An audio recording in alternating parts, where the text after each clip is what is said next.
International School, and Elizabeth Crawford, Professor of University of North Carolina, Wilmington. Carla brings a distinguished career as an educator. She has held other international school leadership roles and served as a classroom teacher in many countries. Elizabeth specializes in instructional design and global social studies education. Her research and teaching focus on promising practices that nurture teachers and students' global competence. Together, they will facilitate today's book review on Worldwise Learning, a teacher's guide to shaping a just, sustainable future. Please give them a big round of applause. Thank you so much, for the warm welcome. We're gonna just extend a little bit more on that introduction. So yes, my name is Carla. Thank you so much for joining our session. As mentioned, I am the director here at Dresden International School. I'm the co-author of 2 books. So in addition to Worldwise Learning, which we're going to be talking about today, I've also co-authored Concept-Based Inquiry and Action with Rachel French, which is another pedagogy kind of Facebook for teachers. And obviously this book that you can see on our slide is the focus of our talk today. And hi, I'm Elizabeth Crawford, and I'm joining you from Wilmington, North Carolina, where I'm a professor of elementary education. I teach pre-service and in-service teachers here at the university, and I also am a current World Bank consultant doing international development research in a variety of contexts, including Indonesia, Timor-Leste, and Madagascar.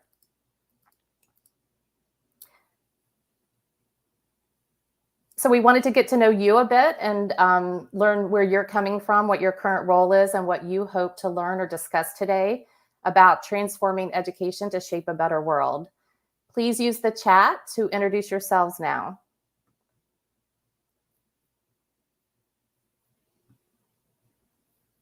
While people are doing some typing in the chat box, I'll just share with the group that Elizabeth and I were just talking to Anne before we started, and she said, "Oh, how did you guys get to know each other?" And we shared that actually we met on Twitter right before the pandemic, maybe like second half of 2019, and that we have never met each other in person, even though we've written a book together and done lots of these online kind of sessions, book studies and everything else. So it just shows you, number one, the role of global competence today, and also how technology can really enable us to build bridges across places and to create value. So yes, please do introduce yourselves in the chat. And as we wait for those to come in, we'll proceed with our talk today. So here's our agenda. We're going to explore what it means to prepare educators during a time of increased complexity, change, and shared challenges. We're going to highlight ways to develop teachers' critical content and pedagogical knowledge, sense of agency to be able to implement education for sustainable development. And then we're going to model a few of the strategies from the book, Worldwise Learning, around the idea of building connection, understanding, and action with local and global issues. What we'd like to encourage you to do through the session, there's a number of tools, which I'm sure many of you are familiar with now because we're in day 3 of the conference. Please go ahead and use the Q&A tool throughout the session if you have any questions, things you'd like to explore more, and we're going to try to keep 5 or so minutes at the end for us to be able to talk through some of the things that you're wondering about. Well, it's so nice to see many familiar names in the chat, and those whom I've not met, it's nice to have you here. So please keep introducing yourselves, and we'll continue to keep to our time frame. So we'd like to begin with a story that reflects our complex, ever-changing world. Shown here is a photograph of my grandfather, who was a teacher, a principal, and a superintendent in South Georgia in the United States before I was born, before my father was born. This is 1945, and I think a lot about what schooling was like for him 70 or so years ago. At that time, it was estimated that the body of knowledge or content, the collective content that we have access to, was doubled every century in the 1900s. And at this time in 1945, it accelerated to every 25 years. Today, it's estimated to be every 12 or 13 hours. So we want you to share in the chat and think about what are the implications of our rapidly changing world, especially our access and sharing of knowledge, and how this shapes how we prepare and teach students. So let's have a conversation in the chat, thinking about what are the implications just in this one example of how quickly our access to information has accelerated in 2 generations since my grandfather was a teacher.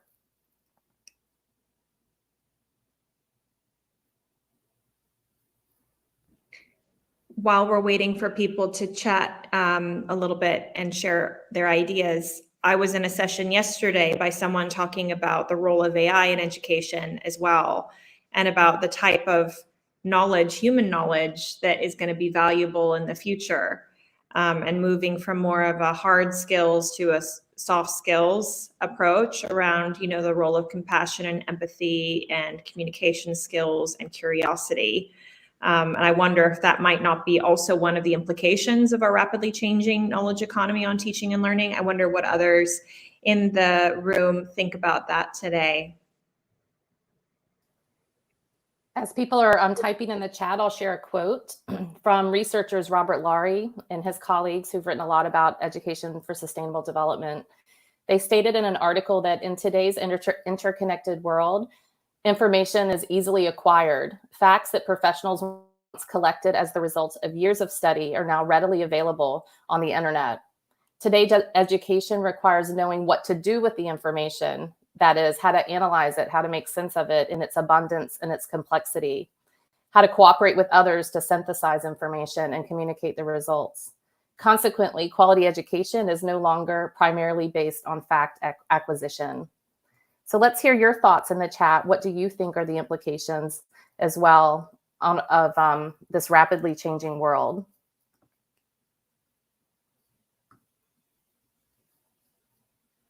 Georgina says information overload, the need to be resourceful and critical thinkers is important. Absolutely.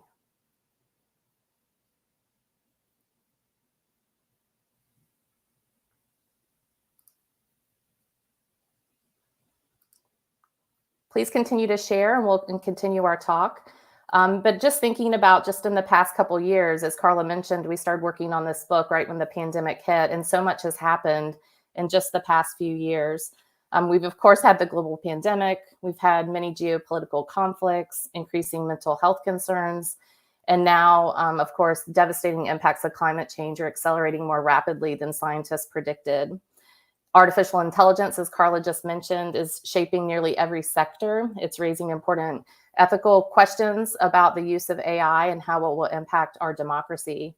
So these interconnected issues just in the past couple of years call for a new vision of education and how we prepare teachers and students. And so we want to go back to the education for sustainable development as is in the sustainable development goals. We obviously have SDG 4, which is around quality education, and target 4.7 specifically saying that we need to promote education for sustainable development and sustainable lifestyles. And then when you drill further down into these targets, you have specific implications for teacher education, which is really where Elizabeth and I are focused in terms of Worldwise Learning. It says, you know, that we need to make sure that education for sustainable development is mainstreamed at all levels in national education policies, curricula, teacher education, student assessment. And that also that these are kind of including gender equality and human rights education. So we have to think about how can we support teachers who may be coming from teacher education programs that did not focus on sustainability or sustainable development, don't necessarily feel skilled to be able to engage in talking about local and global issues in the classroom, and how we can scaffold this process in a way where they feel empowered.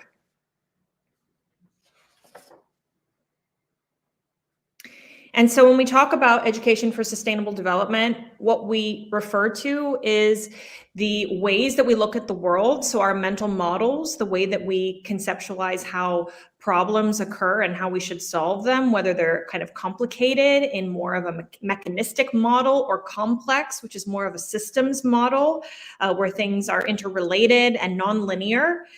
There's obviously knowledge and understanding about local and global issues that students need to encounter. There's skills to find out information and devise actions for specific issues. And then there's the dispositions to become compassionate and active citizens. And we've tried to think about how this can be kind of put together in a model that supports teachers in their own unit planning in the classroom.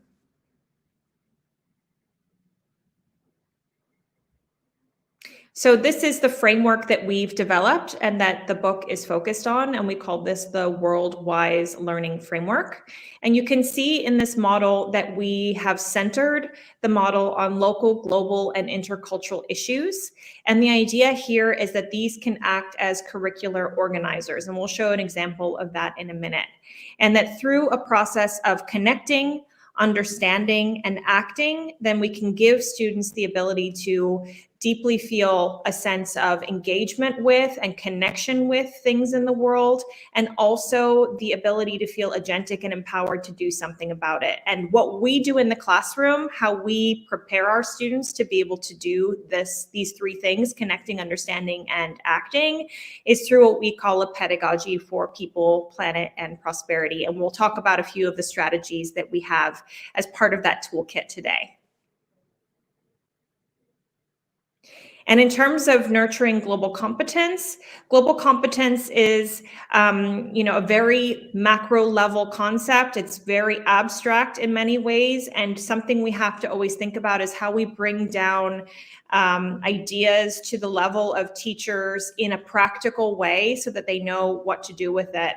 And what we describe in terms of global competence and how we can do this in the classroom is, number one, by viewing the knowledge, skills, understandings, and dispositions as being flexible things that students can use and apply in kind of engaging with complex issues in the world. And also that we want to move away from a solely disciplinary approach, which we would call like a fruit approach, and moving away from a multidisciplinary approach, which is the fruit salad, where you can still pick out your apple and your orange and your banana, so you can still see where you're doing maths or language and social studies, and move to a smoothie approach, where we're bringing together the disciplines in a integrated way that students have the centering on the issue and not on the discipline. The discipline becomes a vehicle for students to better understand the issues. And so if we give an example of this, if we looked at the idea of overfishing, how might we be able to use science, social studies, mathematics, English language arts, visual arts, world languages, other disciplines to be able to understand this issue? If we center the issue, then we can start thinking about things like, the way that in science, we need to understand the life cycles of fish, how long they take to mature, to be able to lay eggs, spawn, and then have, reproduce to have other fish. We can look at things like how humans describe what counts as an endangered species or not. We can look at food patterns in terms of why people choose to eat fish, how that works in terms of cultural diets.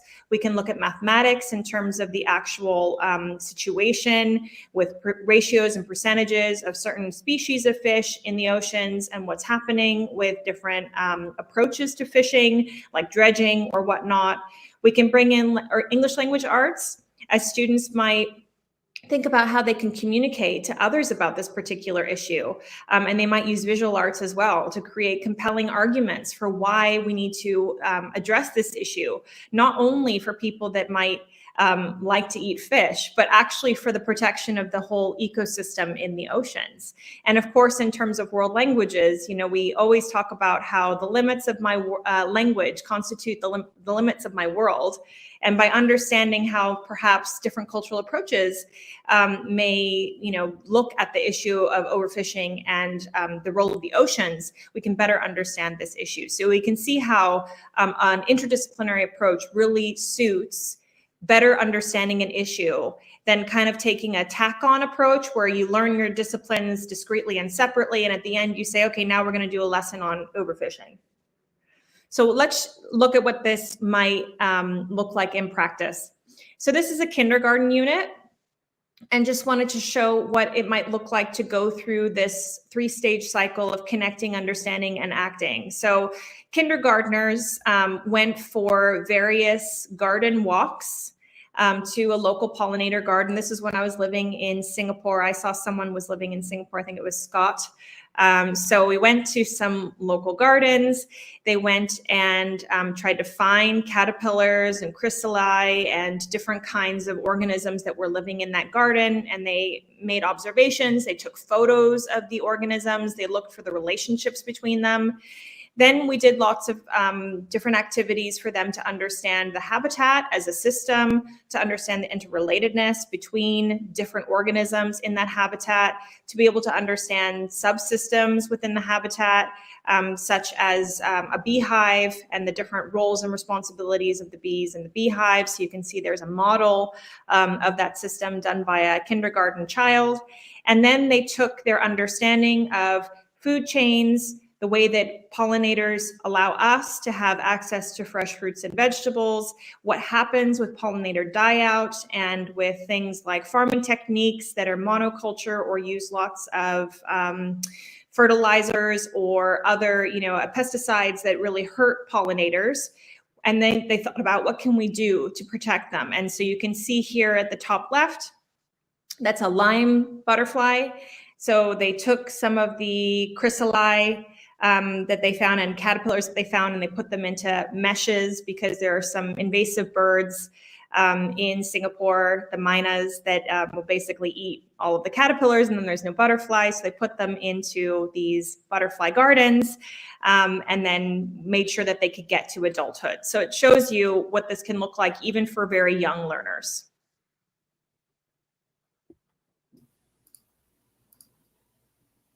So now we want to walk you through the first phase of the cycle, the connect phase, where we engage the heart, head, and hand of our learners. As Carla mentioned, we want to take an integrated, holistic approach. So this means nurturing the whole child cognitively, emotionally, socially, and physically. And we want to activate their prior knowledge, spark an emotional connection and an intellectual connection with students, and then widen their awareness. We intentionally interviewed teachers throughout the world when we were writing the book so we could feature Worldwise Learning in different contexts. And one of my favorite stories or spotlights in the book is from Loka School in India. And this photograph here shows students practicing deep listening in nature at their school. So let's take a look at what the connect phase entails. There are 2 chapters in the connect phase on perspective taking and perspective getting, and then storytelling. This again is where they develop awareness of issues, develop empathy and perspective taking skills as they investigate a meaningful issue. In doing so, students learn about themselves, so they develop self-awareness, how their thoughts, feelings, and beliefs impact their learning, as well as forming their identities as global citizens. Students also then learn about perspectives and others' perspectives and how we're often not very accurate in understanding others' perspectives. So this is something we have to practice and work at. And that's the idea of perspective getting. How can we learn about other people and their perspectives through methods like observation, research, interviews, and photography and other methods. And then lastly, we also encourage students to engage with nature. So to connect with nature and experiential learning is the example we want to highlight in this phase. So immersive learning is this approach that promotes active engagement, experiential learning in nature. And there are many, in place-based education specifically, many benefits, physical benefits and psychological benefits of being in nature, such as decreased stress levels, enhancing well-being and happiness, improving your physical health, and more. And those, importantly, who feel more connected to nature are more likely to protect it. So spending time in nature also has pro-environmental benefits because you're more likely to protect something that you care about and have spent time engaged in. We know from COVID-19 that this had a negative impact in some cases of students' connection to nature. Globally, students have spent more time, sustained increased time on screens, and that has had a negative impact on students' mental health. At the same time, many have come out to advocate for more nature-based learning in school because of the pandemic. I want to share a quote with you from David Sobel, whom we feature in the book and who wrote the book that's shown on your screen here, that before our children are falling asleep with their iPhones or Androids, before they have hordes of Instagram followers, before they are hypnotized by their Netflix accounts, let's saturate them in nature.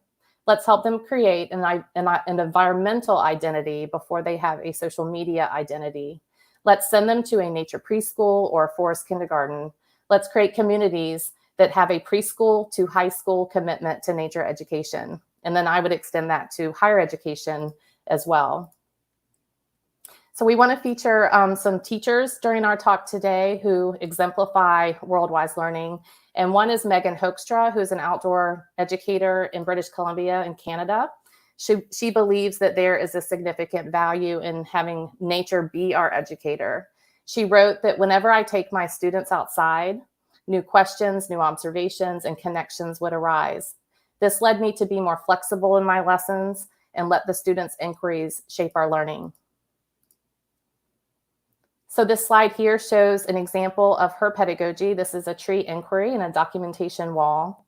She said that trees have always been a subject of interest for me. So when I noticed that my class was sharing the same passion, I knew I had to act on it. It was time to center ourselves around the significance of trees and the stories that they have to tell. My class and I journeyed outside most days with the sole purpose to learn and develop a deeper meaning of the natural world. Thus, we became tree detectives, seeking to answer an essential question: what can I learn from the trees? A huge part of learning is grounding yourself and connecting with your senses. We discovered the forest through different perspectives, through the lenses of animals, birds, bugs, and even the trees themselves. We began to think outside the box. How do trees breathe?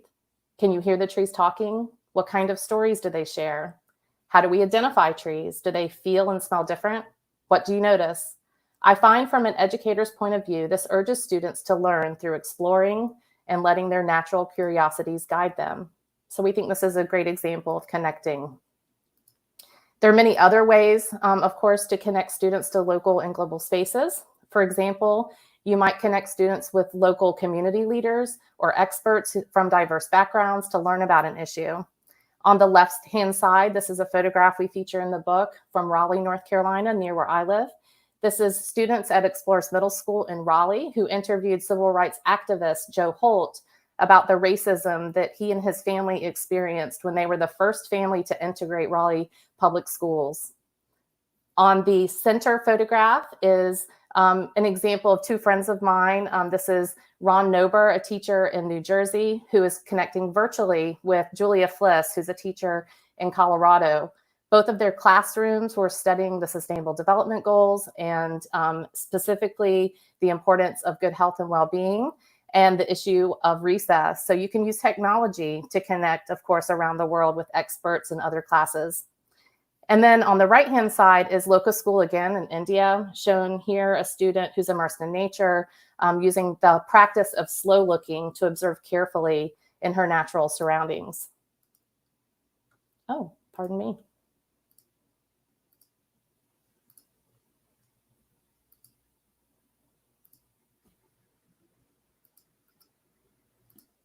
Sorry about that. It was very sensitive. So slow looking is a practice that we feature in the book for both teachers and for students. It's one that Carla and I really enjoyed exploring. It began in museum education, and it has since been adopted and adapted in our book to be used for interdisciplinary planning. So we include different practices that teachers can use to make connections to their curriculum and their students, to locate possibilities that they might not have noticed before. So one of the examples is to use slow looking to look for concepts. And some of you might be familiar with that practice of what concepts live here in your curriculum and in your natural environment that students can connect to.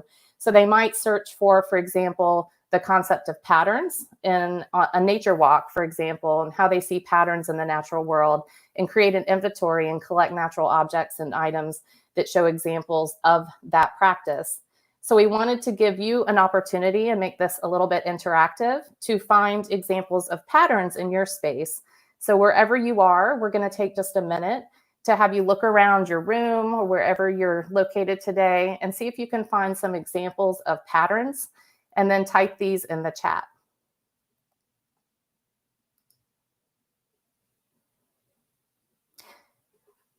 I don't know if my screen is blurred, but I first noticed my chair has lots of patterns on it. You can't really see it because it's blurred. But if you look around you, you'll notice you can probably collect at least 10 different examples of patterns. I have plants all around my office, so those are the leaves, of course, have many patterns. Let's see if you can share some examples of patterns in the chat.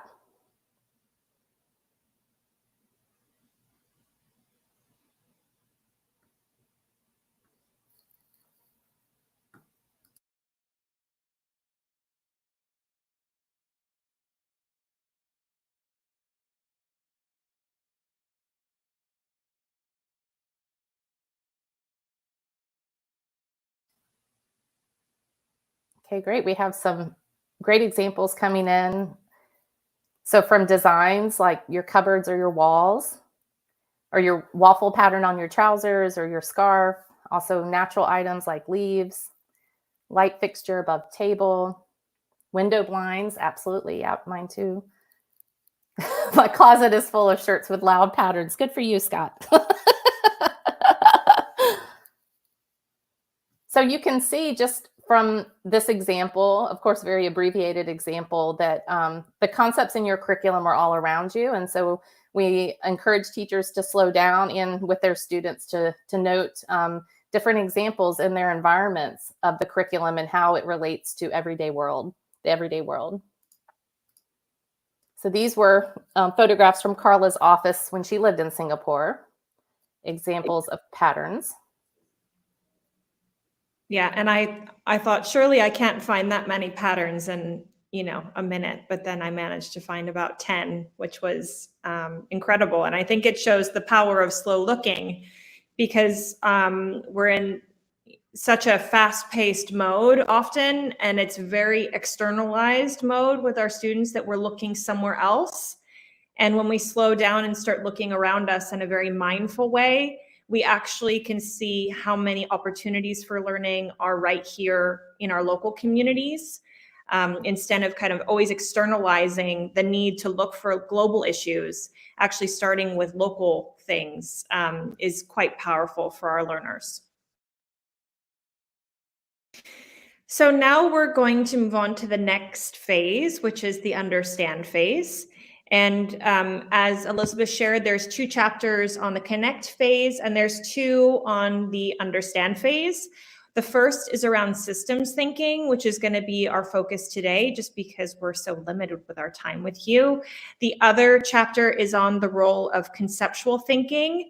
It was quite interesting. Yesterday, I was in one of the panel discussions listening, and there was one professor, I can't remember her name, but she was from Australia, I believe, and she was talking about the role of students developing their own conceptual understandings and how important that is in a time of accelerated knowledge production, that students are walking away from a study being able to kind of articulate what they understand. And that is the second part of this chapter.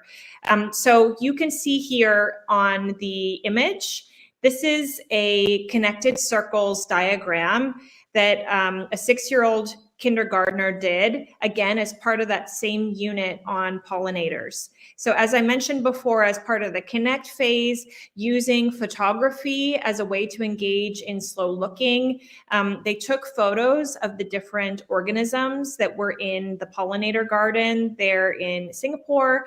And there were things ranging from lizards, these, what are they called? Sun catchers, I think is the name of the bird, basically a nectar drinking bird. Then there were different kinds of caterpillars and butterflies. Then there were bees and wasps. There were the mynas.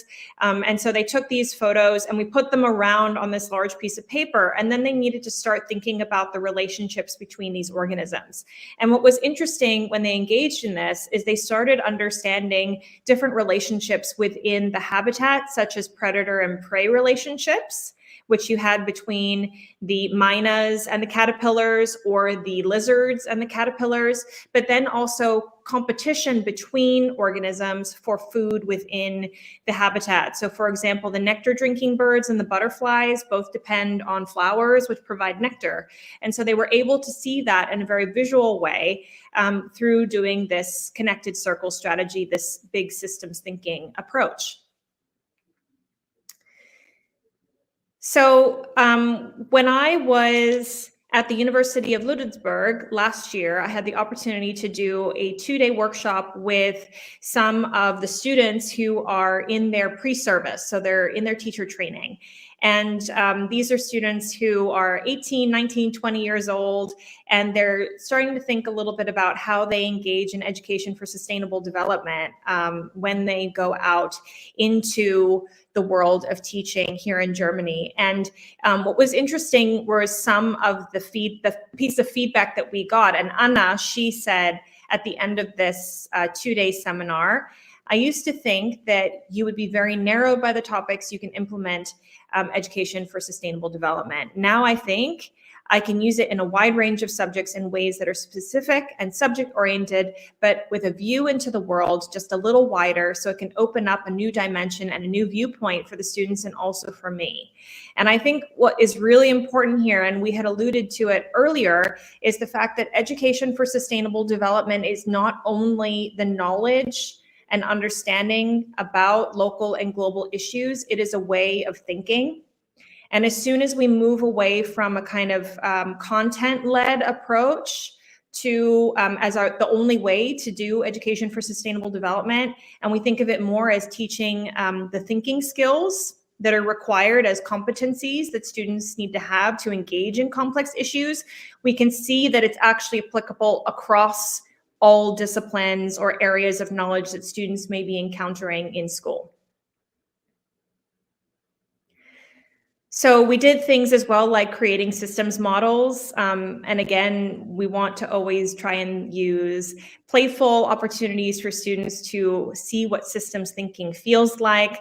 On the left, students created a model of a coral reef. And you can see that they've got arrows showing inputs and outputs into the system. And they also made little labels to show the relationships between the parts in the coral reef. And on the right-hand side, you can see that that is a tropical rainforest. And again, same thing, they have the inputs and outputs, inputs being things like the carbon dioxide, the sunlight, the rain, and then outputs being things like oxygen. And the fact that we use divergent parts allowed them to be flexibly interacting and kind of building their understanding. I had to raid my children's toy cupboards to get materials for these pre-service teachers in Germany. But just the idea of building systems models and seeing the relationships between the parts is extremely powerful for them to begin to see the big picture and how the parts interact to produce particular outcomes. And of course, these are two examples of natural systems, but you could do the same thing with human-made systems.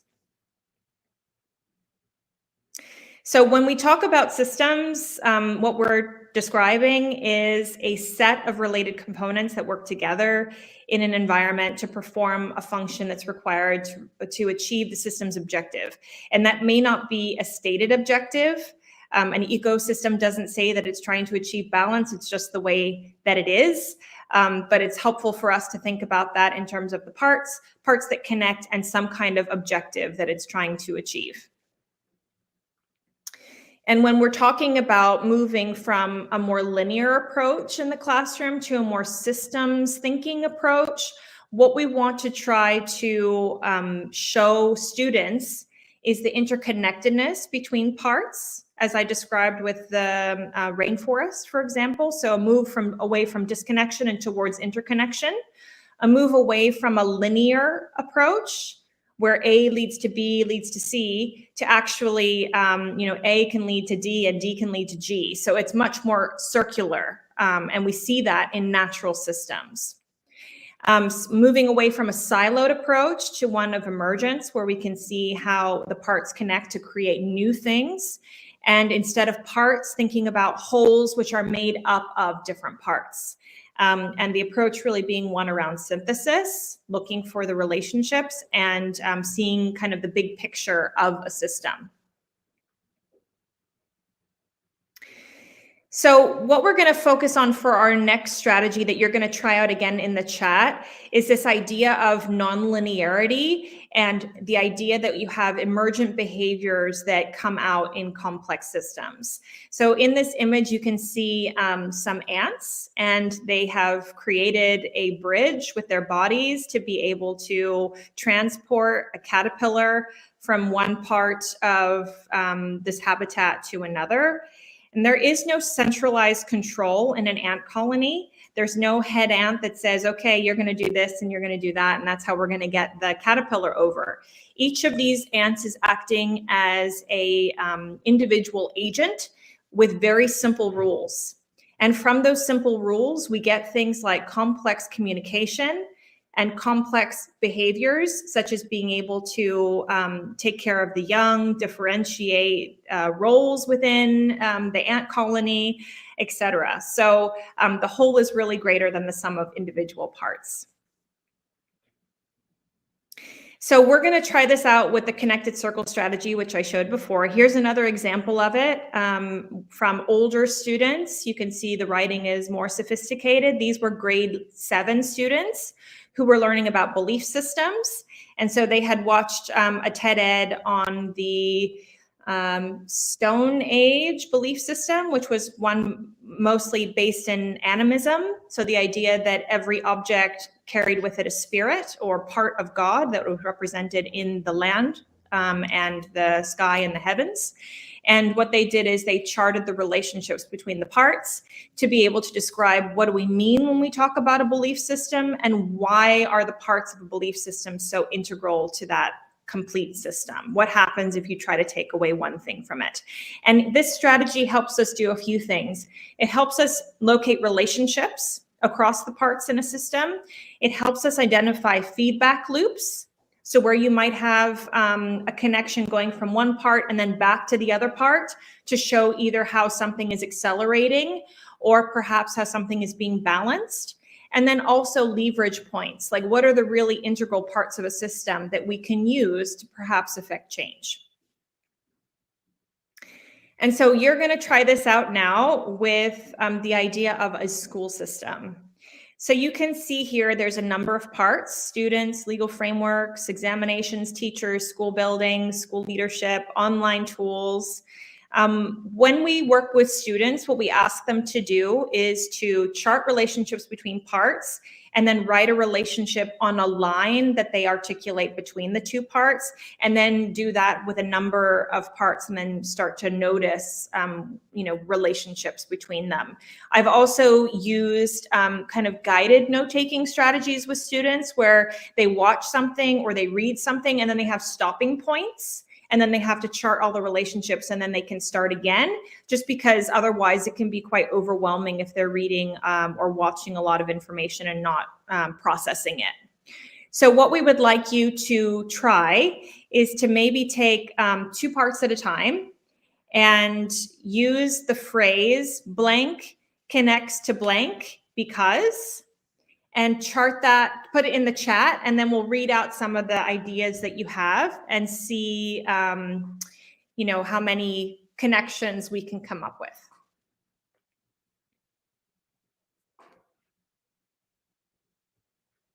And while people are typing, because I know it takes a little while, I had a leadership retreat with my extended leadership team here at the school about 2 or 3 weeks ago. And we used this strategy to try to chart inclusive education, in particular around learning inclusion and students with learning variability. So we used the same strategy. The parts were slightly different because we included things like our learning support teachers and our counseling team and the way we do individualized learning plans and things like that. But we use the exact same template and strategy. Perhaps a few people still typing. It would be great to see some of your connections. It's interesting that's the example you shared, because that's what was my first thought looking at the circle and how AI and online tools can support differentiated learning. And I think that's something really exciting that schools are starting to do with AI, is to provide individualized support for children, including my daughter, who's using Khan Academy AI in school. Yeah, we didn't get into the AI discussion so much, but we did talk about, having done this activity together, there were some things that really came out in terms of our ability to support learning inclusion, because you start to see those leverage points in your system and the role of individual teachers in promoting inclusive approaches to the curriculum. And I think sometimes in schools, depending on the approach, there may be a desire to externalize the inclusive education that it happens with the learning support teachers, when actually we want everyone to feel that sense of responsibility to differentiate and meet learners where they're at. So Ellen said that students connect to teachers because they learn together in the classroom or school. Georgina says that school leadership connects with the mission and vision because they provide whole school direction. Absolutely. And if other people have connections, you're more than welcome to put those in there. So essentially what you would do with this strategy, you could go quite some time. You can spend like, half an hour, 45 minutes just charting relationships. And then you start to ask yourself the question, what are some of the implications of this? If you're doing it as a leadership team, trying to understand the school, or with students, just what do they notice in terms of some of the relationships? We have some more connections here. Student leadership empowers students to live the school mission and vision. So that's actually a three-way connection. Thanks, Scott. Students connect to the local environment because they can connect with nature, build community gardens, contribute to the local food production. Absolutely. Aligning the school's mission and vision with the taught curriculum. So we should have that relationship articulated. Yeah, so you can see how you could keep going and articulate quite a lot there.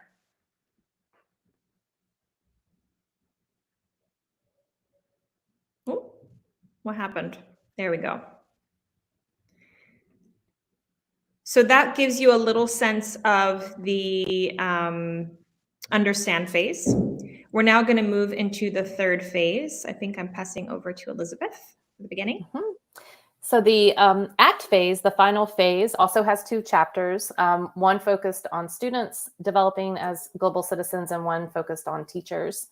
And Carla will explain more about global citizenship on the next slide, but we wanted to highlight an example of that from the classroom. This is a photograph of students taking action and developing solutions and communicating and advocating for marine animals using artivism as a strategy. So this is an art exhibit in their school in grade 4 to advocate for animals who are impacted by ocean pollution. This emphasis has been, it is shown in different state and country policy documents and mandates. For example, in my state of North Carolina, we revisioned the professional teaching standards to emphasize the importance of developing global competency, that teachers are expected to make global connections in their curriculum, regardless of grade level or content that they teach, and that they're also expected to uncover solutions. So that idea of nurturing solutionary behaviors and mindsets is critical for both teachers and for learners.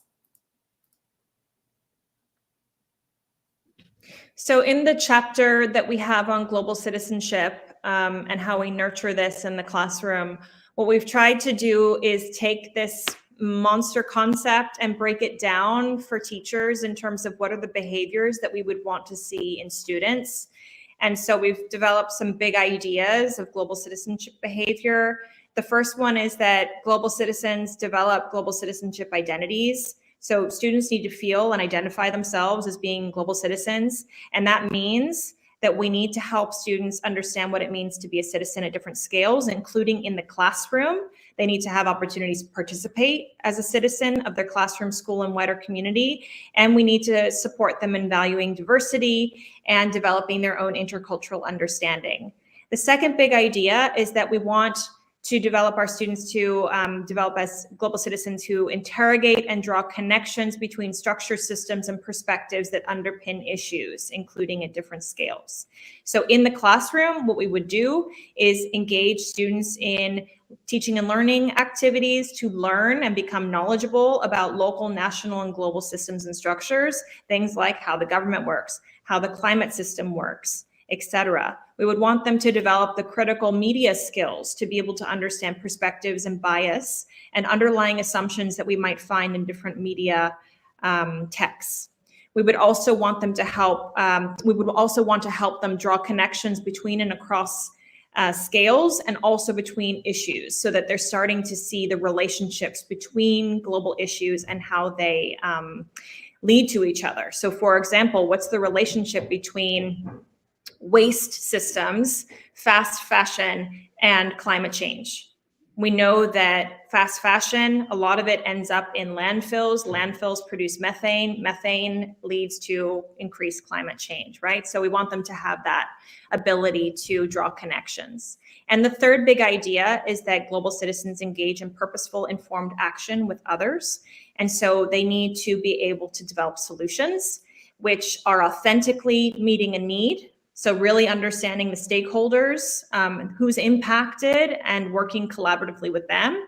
They need to develop their self-awareness and sense of ethical responsibility, right? So it's all good to say that people shouldn't fly. What are they doing? Are they flying, or are they choosing to take sustainable transport like trains if they're here in Europe? And then they need to be able to plan for, engage in, and reflect on the impact of their action. How sustainable was it? How impactful was it? How do they know? Are they working with service partners to be able to gather that information directly from the people who are impacted by their engagement with the community? And in terms of the research on what students want and how they talk about their school systems, there is some positive and not so positive news about their engagement as global citizens. So this was a study done by the Wise Qatar Foundation in 2019, so just before the pandemic, but it did have a sample size of 9,500 students from a variety of countries. And these were older students, 16 to 25. 87% of these students felt that they have a responsibility to improve the world. So there's a genuine sense of wanting to be able to take action. However, the research showed, this were their biggest concerns. So poverty, climate change in the environment, and access to employment. So they did articulate the sense of responsibility, but when asked did they feel prepared to take action and find solutions, only 37% of girls and 48% of boys claimed that they had the skills and ability to be able to find solutions to big societal issues. So there's a mismatch between the skills we're developing and what students feel are their responsibilities. There was another study done. This was a larger study with almost 250,000 students and younger students, grades 3 to grade 12. And only 54% of these learners said that what they were learning in school was relevant to the outside world. This was a study done in the United States. And in another survey that was done, I believe through Council of Europe or European Commission, it was done within Europe with European students, 7 in 10 students across 37 countries said that the curriculum does not adequately address climate change. So we need to really consider how we change our teaching and learning and our curriculum to be able to meet what students are saying is an authentic need. So one of the models that you can use for this is the Design for Change model, which comes out of the Riverside School in India. And this is now in many countries around the world. I am the Germany country partner, and we've been using Design for Change the last 2 years here at Dresden International School. And this has a 4-step kind of change framework. And you can see that it's very similar in some respects to how we talk about it in Worldwise Learning, which is that we want students to feel, which is to engage in that connection, that sense of empathy, to notice what bothers them and to look at these as opportunities for change, to imagine, so to engage in creative thinking, to think about what might be solutions to issues in their local communities, then to engage in that action and share with the spirit of abundance. that students should be able to inspire others to be able to take change. So we're going to show you what this looks like with a short video from We want to tell you a story. School. The story of how Design for Change has impacted us as students and our community, allowing us to act as local and global citizens. What is Design for Change? Design for Change is an approach that brings together design thinking with community engagement, leading to the development of global citizenship, behaviors, and mindsets. We can and have made positive change to our community. Let us tell you all about it. Once upon a time, there were students who explored their community. That's us. We explored our school, our local neighborhood, our environment further afield. In our Design for Change co-curricular activity, we walked around the block and toured our school, taking photos of issues that bothered us. We made a list and came up with over 20 things we could change. In grade 5, we went on 4 trips to local places, a neighborhood near our school, the nearby forest, a food bank, and an elderly home. We recorded issues we observed and formed groups based on ones we wanted to investigate further. In this first stage of the process, the field stage, we saw that there are many local places where we can make a difference. Global issues are at our doorsteps here in Dresden. In our co-curricular activity, we decided to focus on our shed. This is a place that should store play equipment, but things have become misplaced, lost, or damaged over time. This issue focuses on the right to play, one of our rights as children. In grade 5, we looked at many issues, such as accessible building designs for the elderly with dementia, bark beetles in pine forests, and pedestrian safety. Each of these issues connect to the UN Sustainable Development Goals, but are locally rooted, meaning we could easily take purposeful action. Next, we need to understand these issues deeply. What perspectives exist about them? Why do they occur? To understand our issues, we interviewed people directly affected by them. In our co-curricular activity, we decided to interview primary school children playing during after-school care. What kind of play equipment would they like to play with? What suggestions would they make for systems we could use to ensure objects don't get lost in the future? In grade 5, the group focusing on access for elderly with dementia interviewed the manager of the elderly home, as well as a resident with dementia. The group focusing on pedestrian safety surveyed children at the school about their experiences with the busy road next to our school. They also gathered information by photographing zebra crossings at other local schools. All of them had them except ours. Using our research, we used the root cause tree strategy to understand the issue, its symptoms, what we see, hear, or feel, and the underlying root causes, what's causing these to occur. This helped us to see where we could make meaningful change. With all this knowledge and understanding, it was time to move on to the imagine stage. Time to practice our creative thinking and brainstorm possible solutions. Sky's the limit. There are no bad ideas. Here we thought about the best possible future for our issues and came up with as many ideas as we could to move towards it. Using our brainstorm, we then voted on the best idea using the principle of QBL. The idea should have a quick impact, be bold, and be long-lasting. We made sure our actions addressed root causes too. Then it was time to do. In the do stage, we organized ourselves, devised a plan of action, and undertook our planned action. Here are some of the things we did. We ordered play equipment, created an inventory, and developed a system for it in the shed.